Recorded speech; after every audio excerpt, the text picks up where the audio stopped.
Muito bem, Robson, primeiramente, como é que você vê essa posição que o Vlamir falou agora, que é o momento de comprar milho? Quem sou eu para discordar do Vlamir, né? Tá bom. Mas, assim, eu entendo que pela sazonalidade, a gente tem as mínimas do ano quando a colheita está entre 50% e 66%, ou seja, até 2/3 da colheita. E esse ano, pela colheita estar um pouco atrasada, os números oficiais de sexta-feira trouxeram 17% colhido contra 28% do ano passado. Perdão, 10% colhido contra 28% do ano passado. Deixa eu olhar minha cola aqui. Enquanto o Mato Grosso, 40% no ano passado e esse ano 17%. Então, a gente entende que a hora que essa colheita estiver mais perto de 50%, a tendência é que os armazéns estejam cheios, o pessoal já tenha cumprido os contratos, o comprador já recebeu as suas compras e aí ele começa a fazer aquele charme, né? E aí quem deixa para vender aí no meio da safra costuma fazer os piores preços. Então, concordo com o Brandis? Concordo. É a época de compras.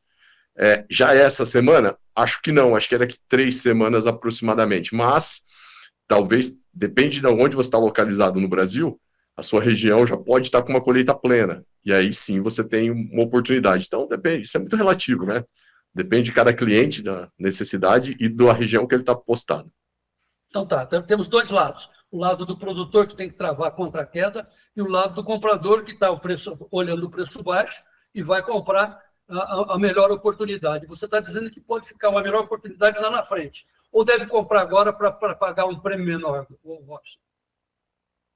Então, João, até tem clientes que têm interesse em fazer posicionamento para novembro, porque fizeram vendas antecipadas do milho e querem carregar, querem participar caso venha uma alta mais no final do ano, às vezes vem através de dólar ou algum problema na safra dos Estados Unidos que está terminando de ser implementado agora.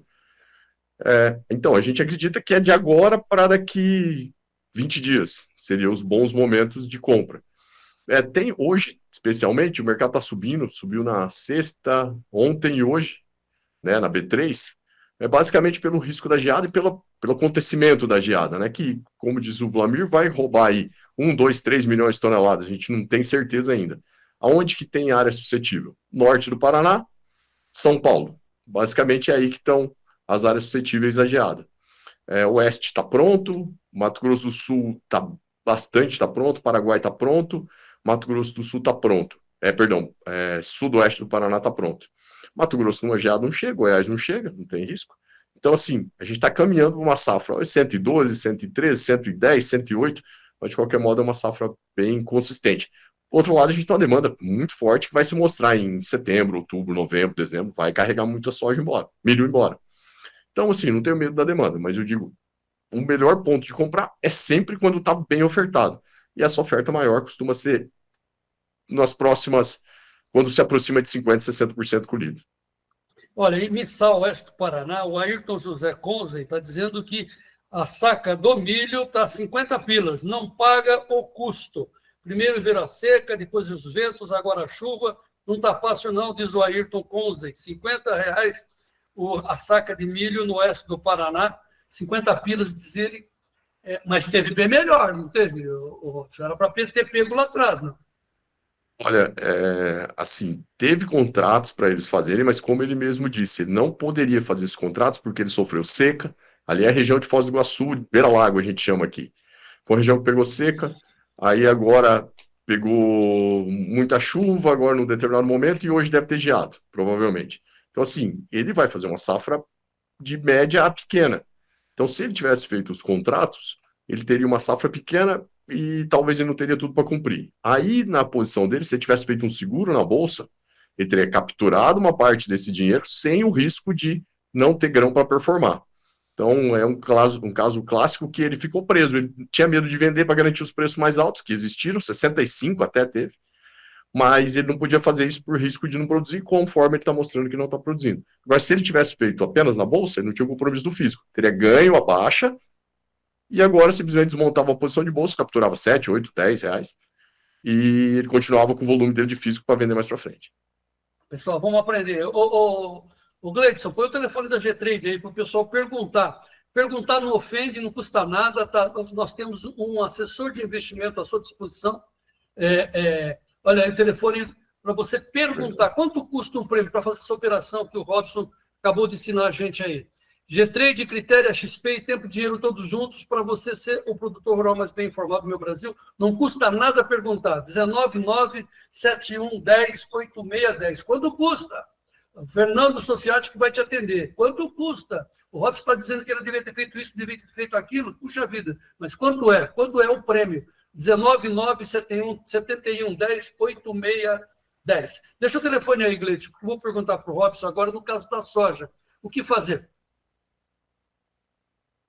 João, então a gente tem que pensar em dois casos. Quem ainda tem soja armazenada e a soja 2026. Né? Então tem dois casos aí. Conforme a gente já havia comentado alguns dias atrás, a gente continua com o mesmo entendimento. Para quem tem soja armazenada, vale a pena pensar em uma venda, colocar em juros, porque 15% ao ano, mais a quebra técnica, né, de 0,3 ao mês. Então, na hora que você coloca tudo isso na ponta do lápis, dá 22, 20 e tantos por cento ao ano. E você comprar uma participação de Alto Chicago. Por quê? Porque os juros estão muito altos. Né? Então, pode trabalhar dessa forma, para quem está estocado. Agora, olhando para a safra que vem, para quem está pensando em 2026, aí a gente também porque é muito personalizado. Então, você precisa entender se o cliente já fez o barter ou se ele pegou dinheiro no banco e comprou à vista, se ele é um cara que tem caixa e já fez a antecipação dele comprando os seus insumos há alguns meses ou agora, porque a gente entende que o melhor é levar casado, porque ninguém sabe o futuro. Então, teve uma margem aí razoável, você faz a tua posição futura em detrimento dos seus insumos que você já gastou, né? Agora, para o ano que vem, para quem está pensando em safra do ano que vem, a gente acha que está um pouco cedo para fazer essas vendas aí, até porque o dólar caiu bastante, né? E se você comprou os seus insumos, é meio complicado você fazer isso nominalmente. E o comprador, por estar muito distante, a gente está falando agora de junho para entregar em fevereiro, março do ano que vem, ele vai computar uma margem maior, né? Porque ele tem um risco de você não cumprir, tem um risco de ter que colocar essa posição na Chicago e começar a chamar margem contra ele. Então, prêmio, às vezes, vale a pena você calcular isso e tomar um seguro de baixa em Chicago que ele se paga. Olha aí, tire a dúvida, pergunte quanto é, o telefone está na tela, 19971108610. Liga para o Fernando. Ele está lá, é funcionário do Tempo e Dinheiro, do Chicote. Liga para ele. Ô, Robson, vamos falar de café. Daqui a pouco o Sérgio Braga vai trazer todos os preços do café, mas eu estou vendo aqui os preços do café estranhamente caindo mais de 5%, tanto em Londres quanto em Nova York. E há uma previsão de geadas para amanhã. O que o produtor deve fazer nesse instante, Robson? João, aí vai muito do como está o posicionamento dele, obviamente, no físico. Se eu fosse um produtor que tivesse tomado aquelas puts quando você falou, eu falei, e o Tempo de Dinheiro de maneira geral falou, foi a $500 e tal, ninguém sabe se é o topo, pode ir a 600, mas você já está lucrando muito, você sempre disse isso.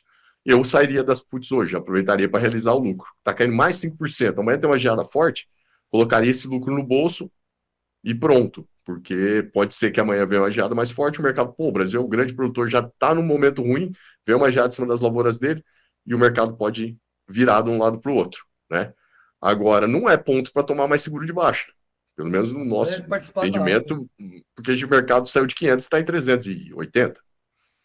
Então, acho que... Exatamente 311,63 agora, rapaz. Olha, lá, né? Então tem que pegar e participar da alta, né, Robson? Acho que para quem fez as vendas ou já cumpriu agora, porque a colheita já está fazendo dinheiro disso, pode sim. O produtor, ele gosta muito de participar da alta, tanto que ele gosta de segurar o estoque. Mas é aquilo que a gente falou, em ano de juro tão alto, vale a pena você antecipar suas contas, vale a pena você colocar até esse dinheiro no banco, né, em vez de ficar guardando o grão, e comprar uma participação de alta no mercado. Então, porque você faz simplesmente fazer a conta dos seus juros versus o valor da opção. E a opção não está contando tudo isso aí, todo esse 15% que o juro está pagando. Conversa boa, mas o tempo correu.